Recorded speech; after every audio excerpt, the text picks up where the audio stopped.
Assalamualaikum warahmatullahi wabarakatuh. Halo anak-anak, apa kabar kalian? Semoga kalian selalu dalam keadaan sehat walafiat dan selalu dalam lindungan Tuhan ya. Amin.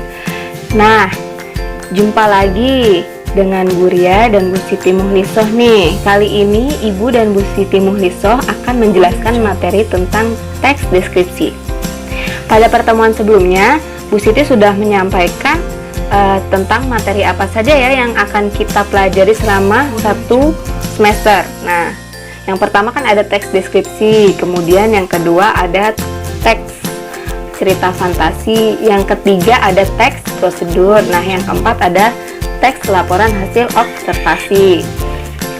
Nah, yang pertama kita akan pelajari yaitu teks deskripsi. Sebelum lebih jauh kita mempelajari teks deskripsi, ada kompetensi dasar nih yang harus kalian capai setelah mempelajari teks deskripsi ini. Yang pertama, kalian mampu mengidentifikasi informasi dalam teks deskripsi tentang objek. Nah, objeknya itu ada sekolah, ada tempat wisata, ada juga tempat bersejarah. Nah, tempat bersejarah ini misalkan Monumen Nasional Monas, ya kan, Kota Tua atau Museum Fathahillah. Nah, atau bisa juga suasana pentas seni daerah yang sudah kalian baca atau kalian dengar. Kemudian yang kedua, kalian mampu menentukan isi teks deskripsi.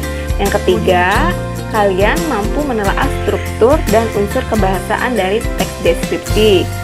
Yang terakhir, nah setelah kalian mengidentifikasi, menentukan, menelaah, itu kalian mampu, ya, kalian harus mampu menyajikan data, gagasan, kesan dalam bentuk teks deskripsi tentang objek, menentukan ciri isi dan tujuan teks deskripsi. Nah, di mana sih kalian bisa menemukan teks deskripsi? Nah, kalian itu bisa menemukan teks deskripsi. Yang pertama ada pada buku yang berisi informasi perjalanan. Nah, kalau kalian membaca buku yang berisi informasi perjalanan, berarti kalian sudah istilahnya mendeskripsikan. Misalnya kalau kalian pergi ke tempat wisata, nah di situ digambarkan bahwa pemandangan sangat indah, udaranya sangat sejuk, itu juga sudah merupakan pendeskripsian tempat wisata tersebut. Atau di sana terdapat air terjun yang sangat tinggi, gitu kan, tingginya berapa meter, gitu, itu digambarkan. Jadi tuh teks deskripsi itu mengajak kita seolah-olah kita juga ikut merasakan atau melihat apa yang disampaikan oleh penulis atau pembaca, gitu kan. Kemudian yang kedua, kalian bisa menemukan teks deskripsi dalam film atau cerpen. Nah, kalian kan sering nonton film tuh, atau kalian suka membaca cerpen. Di dalam film itu kan ada namanya tokoh. Biasanya di dalam film atau cerpen, tokoh itu digambarkan secara rinci. Nah, penggambaran tokoh secara rinci ini udah termasuk namanya teks deskripsi atau mendeskripsikan si tokoh. Contohnya misalnya tokoh Bawang Merah. Bawang Merah adalah sosok tokoh antagonis ya. Dia selalu berbuat tidak adil kepada bawang putih. Bawang Merah ini selalu menggunakan pakaian berwarna merah, juga menggunakan sendal yang terbuat dari kulit yang berwarna merah. Rambutnya yang hitam panjang selalu ia ikat dengan pita berwarna merah. Nah, ini juga termasuk ke dalam teks deskripsi atau penggambaran suatu tokoh. Ketiga itu adalah majalah perjalanan. Majalah perjalanan itu maksudnya ya ada yang perjalanan ke luar negeri, atau pergi ke Jogja, atau pergi ke Bali. Nah, pokoknya perjalanan dalam rangka wisata, biasanya isinya tentang deskripsi, begitu. Terus yang keempat ada program televisi tentang jalan-jalan. Nah, sama nih, sama yang sebelumnya sudah Ibu jelaskan ya. Kalau program televisi tentang jalan-jalan ini biasanya kan ada host atau pembawa acaranya ya. Nah, pembawa acaranya itu memandu perjalanan. Misalkan ada yang perjalanan ke gunung, ke pantai. Jadi si pemandunya ini memandu atau menjelaskan dari keberangkatan sampai berada di tempat tujuan wisata atau tempat perjalanan yang ia tuju gitu. Mulai dari transportasinya, misalkan dia menggunakan pesawat, nah pesawatnya itu pesawat apa. Kemudian tempat penginapannya, misalnya dia menjelaskan tentang hotel berbintang 5 dengan segala fasilitas-fasilitas yang ada di hotel tersebut. Nah, kemudian juga bisa si pemandu menjelaskan tentang keindahan wisata yang dia kunjungi. Nah, itu tadi adalah contoh-contoh di mana kita bisa menemukan teks deskripsi. Nah, selanjutnya kalian coba perhatikan tayangan video berikut ini. Parangtritis nan indah. Salah satu andalan wisata kota Yogyakarta adalah Pantai Parangtritis. Tepatnya, Pantai Parangtritis berada di Kecamatan Kretek, Bantul, Daerah Istimewa Yogyakarta. Pantai ini terletak sekitar 27 km arah selatan Yogyakarta. Pemandangan Pantai Parangtritis sangat mempesona. Di sebelah kiri, terlihat tebing yang sangat tinggi. Di sebelah kanan, kita bisa melihat batu karang besar yang seolah-olah siap menjaga gempuran ombak yang datang setiap saat. Pantai bersih dengan buih-buih putih bergradasi abu-abu dan kombinasi hijau sungguh elok. Kemolekan pantai serasa sempurna di sore hari. Di sore hari, kita bisa melihat matahari terbenam yang merupakan saat sangat istimewa. Lukisan alam yang sungguh memesona. Semburat warna merah kemasan di langit dengan kemilau air pantai yang tertimpa matahari sore menjadi pemandangan yang memukau. Rasa hangat berbaur dengan lembutnya hembusan angin sore melingkupi seluruh tubuh. Seakan tersihir, kita menyaksikan secara perlahan matahari seolah-olah masuk ke dalam hamparan air laut. Banyaknya wisatawan yang selalu mengunjungi Pantai Parangtritis ini membuat pantai ini tidak pernah sepi dari pengunjung. Di Pantai Parangtritis ini, kita bisa menyaksikan kerumunan anak-anak bermain pasir. Tua muda menikmati hembusan segar angin laut. Kita juga bisa naik kuda ataupun angkutan sejenis andong yang bisa membawa kita ke area karang laut yang sungguh sangat indah.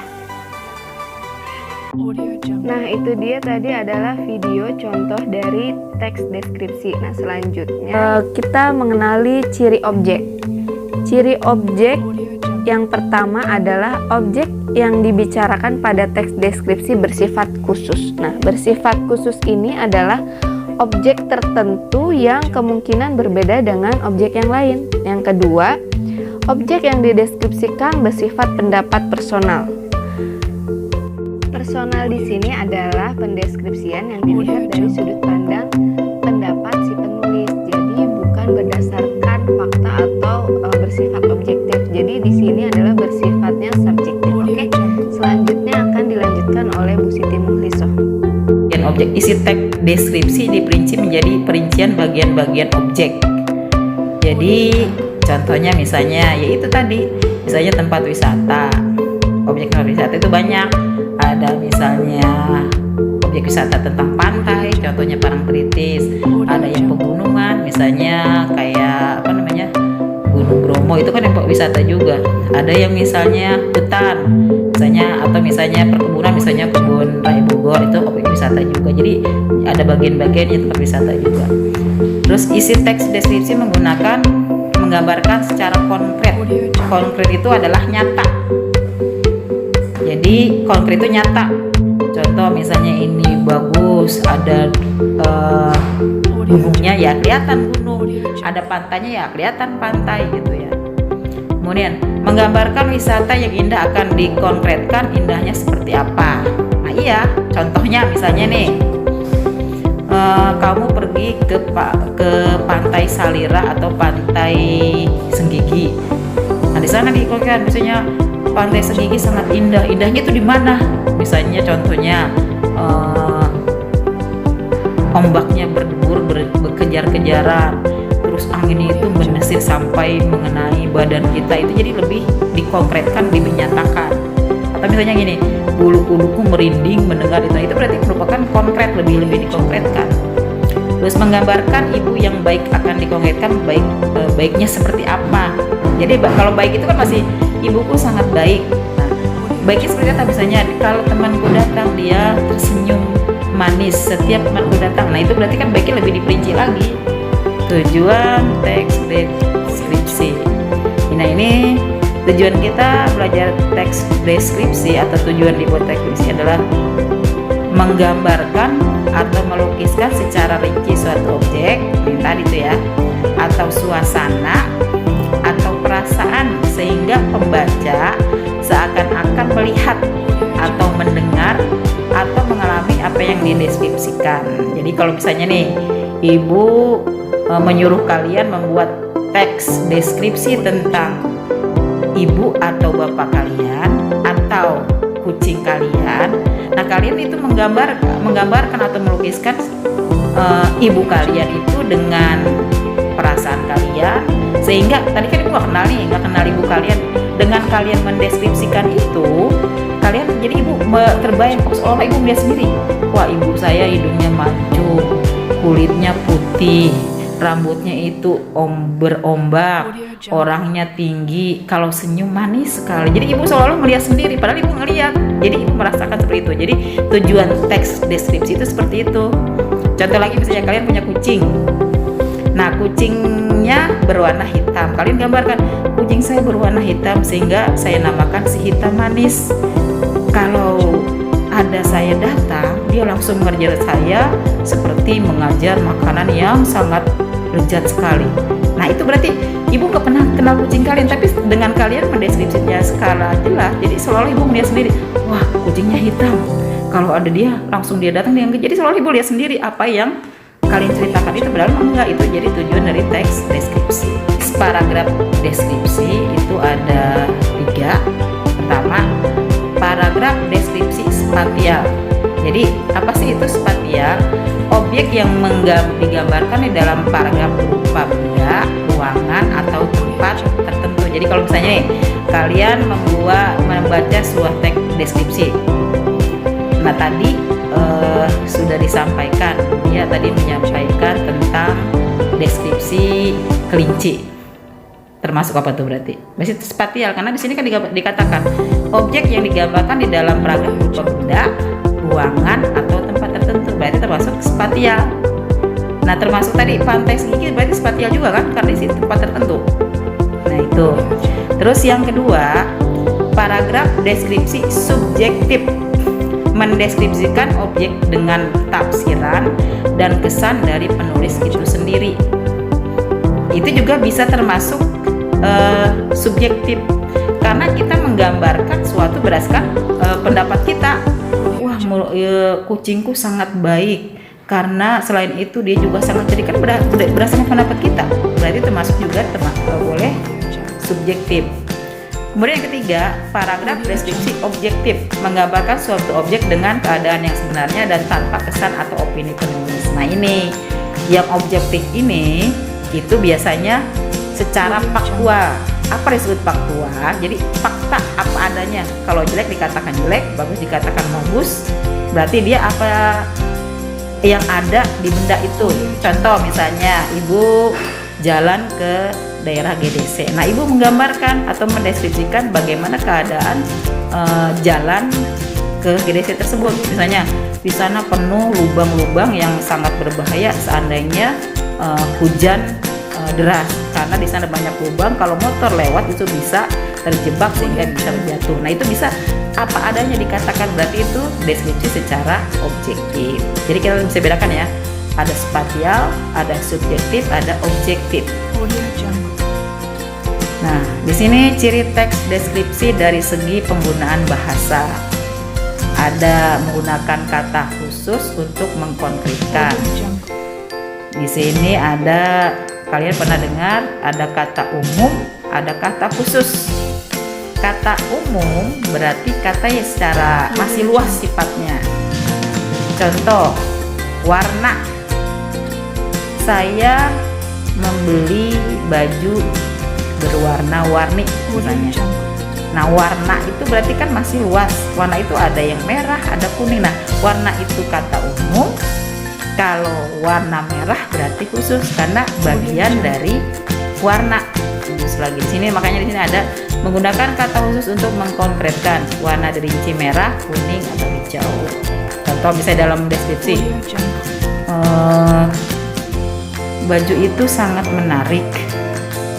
Bajunya dibeli di ITC Depok. Kenapa saya katakan sangat menarik? Karena warnanya bermacam-macam, ada merah, kuning, hijau, dan sebagainya. Itu berarti sudah memperinci dengan menggunakan kata khusus. Kemudian menggunakan kalimat rincian untuk mengkonkretkan. Contoh, ibuku orang yang sangat baik. Nah, baik ini kan masih luas tuh ya.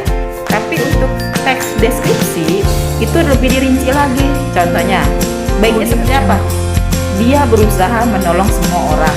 Dia ramah dan tutur katanya lembut. Nah, itu berarti baiknya lebih dirinci lagi. Bukan hanya baik aja. Pertama ramah, tutur katanya lembut, baik kepada siapapun. Itu adalah perincian dari kata baik. Kemudian menggunakan kata sinonim dengan emosi kuat. Nah, jadi di sini kalau teks deskripsi biasanya juga menggunakan kata-kata yang mengandung emosi kuat. Kok dikatakan sinonim? Karena itu adalah sinonim dari kata tertentu. Contoh misalnya indah. Indah itu kan masih banyak sinonimnya. Bisa ada elok, ada permai, ada molek, ada memukau, ada menakjubkan. Itu untuk menekankan bahwa itu sangat indah. Indahnya bukan hanya indah secara umum ya, lebih indah lagi. Nah, contohnya seperti begini. Pantai Carita yang saya kunjungi sangat indah. Selain pantainya molek, dia juga mempunyai pasir-pasir yang elok dipandang, dan juga pohon-pohon yang mengelilingi pantai tersebut sangat permai. Jadi itu sebutnya molek, elok, permai, mengagumkan, memukau. Itu adalah indah pengertiannya, tapi itu menunjukkan bahwa itu dengan emosi yang kuat. Itu maksudnya emosi kuat. Jadi permai, molek, mengagumkan, memukau itu adalah kata-kata sinonim yang mengandung emosi kuat dari kata indah. Mari kita simak penjelasan berikut ini. 1. Objek yang dibahas di dalam teks deskripsi bersifat khusus. Si Bagas kelinciku. Kelinciku bernama Bagas. Kunamakan Bagas karena saya berharap kelinci kesayanganku itu selalu sehat dan bugar. Bagas memiliki bulu yang lebat dan putih bersih. Matanya coklat seperti madu. Matanya jernih menyejukkan untuk dipandang. Bibir mungilnya yang merah muda sungguh menggemaskan. Telinganya panjang dan melambai-lambai kalau berlari. Paragraf 1 mendeskripsikan objek berdasarkan ciri-ciri fisik objek tersebut. Bagas sangatlah manja. Hampir setiap malam Bagas tidur di ujung kakiku. Sebelum ku elus-elus, dia akan selalu menggangguku. Kalau waktunya makan, dia berputar-putar di depanku, sambil mengibas-ngibaskan telinganya yang panjang. Mulutnya berkomat-kamit seperti orang sedang berdoa. Kemanjaannya membuat aku selalu rindu. Paragraf 2 mendeskripsikan objek berdasarkan sifatnya. Bagas memiliki perilaku unik. Kalau marah, Bagas melakukan atraksi yang menarik. Dia menggunakan kaki belakangnya dan melompat dalam jangkauan yang begitu jauh. Buk, sering terdengar dia menjatuhkan diri. Kadang dia melompat sampai sejauh 3 meter. Kalau tidak dipedulikan, kakinya dientak-entakkan seperti anak kecil yang merajuk minta dibelikan mainan. Dengan menggunakan kaki belakangnya pula, dia berdiri sangat tinggi seperti sedang menunjukkan bahwa dia bisa menarik perhatian kita. Nah, di paragraf 3 ini juga mendeskripsikan sifat atau perilaku unik yang dimiliki oleh si Bagas atau objek yang dideskripsikan. Dari contoh di atas, objek yang dibahas adalah kelinci yang bernama si Bagas, yang dianggap memiliki ciri yang berbeda dengan kelinci yang lainnya, seperti yang sudah kita bahas tadi. 2. Objek dibahas secara personal. Personal artinya pendapat seseorang yang belum tentu sama dengan pendapat orang lain. Dalam teks ini dikatakan Bagas sangatlah manja. Manja di sini adalah manja menurut pemilik si Bagas, belum tentu menurut orang lain. Begitupun dengan perilaku unik dari si Bagas. 3. Ciri berdasarkan bahasa. Ada kata coklat. Coklat merupakan kata khusus. Kata umumnya adalah warna. Telinganya panjang dan melambai-lambai. Melambai-lambai ini termasuk majas, dalam hal ini majas personifikasi. Lalu ada kata rincian. Bagas sangatlah manja. Bagaimana manjanya? Setiap malam dia tidur di ujung kaki. Sebelum dielus dia akan mengganggu. Nah, ini adalah rincian. Kemudian ada kata sifat, yaitu marah. Marah termasuk kata sifat. Yang keempat, ciri teks deskripsi berdasarkan tujuannya. Dari teks yang kita baca tadi, jelaslah bahwa tujuan teks deskripsi adalah menggambarkan objek secara rinci. Nah, informasi apa yang kamu dapat dari teks deskripsi yang berjudul Si Bagas Kelinciku? Deskripsi tersebut adalah 1. Si Bagas memiliki ciri fisik seperti bulunya lebat dan putih bersih, bibirnya merah muda, telinganya panjang, dan lain-lain. Yang kedua, si Bagas memiliki sifat yang manja dan unik.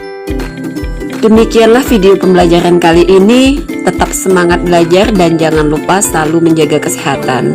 Sampai bertemu